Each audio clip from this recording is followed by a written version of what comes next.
Om Namo Bhagavate Vasudevaya. Om Namo Narayanaya. Ambarisha in Vaivasura Manvantara. Vaivasura Manu's son was Nabhaga and Nabhaga's son was Nabhaga. He was truly spiritual and dutiful.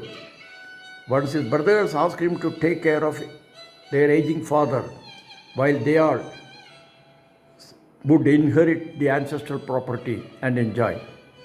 Father Nabhaga told son Nabhaga, who had no complaints, that he should go to the neighboring village to teach there the sons of sage Angira a couple of Vedic hymns, suktams, in their sacrificial ceremony to propitiate Vishwadevas.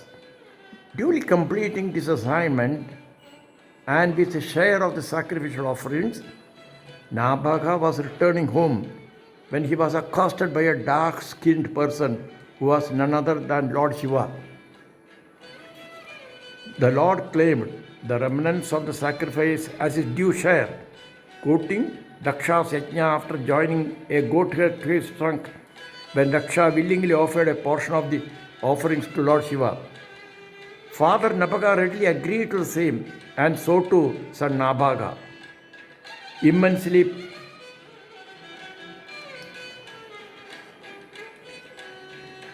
pleased with their sticking to truth, Lord Rudra allowed Nabhaga to retain the share of the sacrificial offerings and also imparted to him the priceless knowledge of Veda.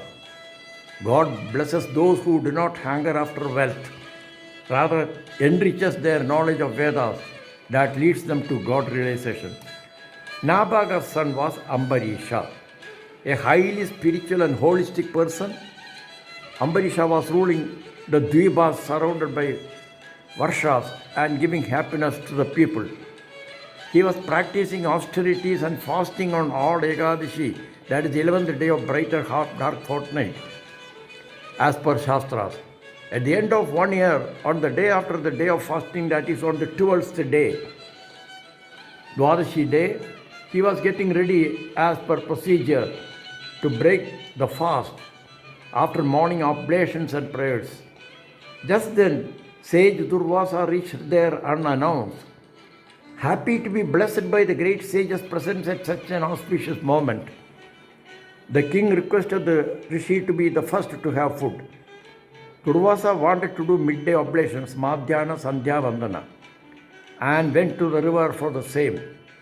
But the sage took so long that the Brahmanas and King Ambarisha were getting worried about the auspicious time to break the fast ending soon. Therefore, on the advice of the Brahmanas, Ambarisha took a sip of water to break the fast at the auspicious time. On return from the river, the sage got to know that the king had broken the fast, though only by sipping holy water before the end of the auspicious hour, but without waiting for him.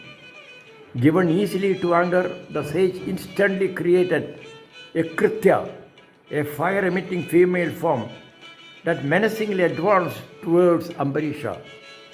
Nevertheless, keeping his pious mind on Sriman Narayana's lotus feet, he stood motionless. Sri Hari, ready to protect true bhaktas, sent forth his discus Sudarshana Chakra, on approach of which Durvasa started to run for his life. There was a background to this.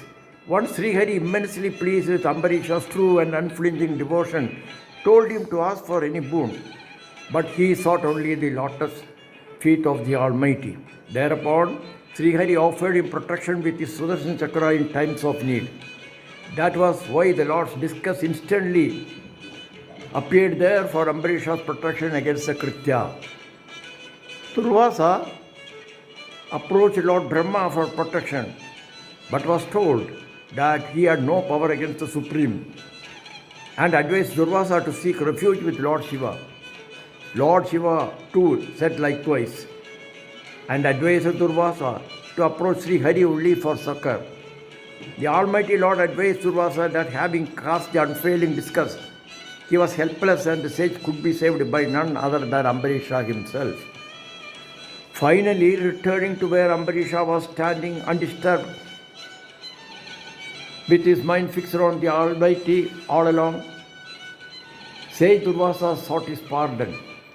Ambarisha requested Sage not to seek pardon, and he had no ill feeling.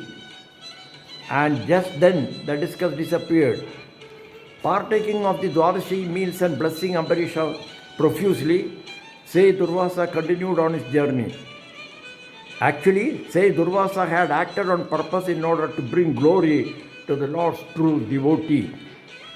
Ambarisha Charita tells us about the beneficial effects of fasting, that too on certain lunar days. It highlights the importance of fasting on Ekadashi and the benefits of serving food to a Brahmana on the day of Dwadashi. It highlights the fact that God comes to the rescue of true bhaktas whenever in distress. Om Shanti, Shanti, Shanti. Narayana Akhila Guru Bhagavan Namaste. Sarvatra Govindranam Sankirtanam Govinda Govinda. Sarve Jana Sukhino Bhavantu.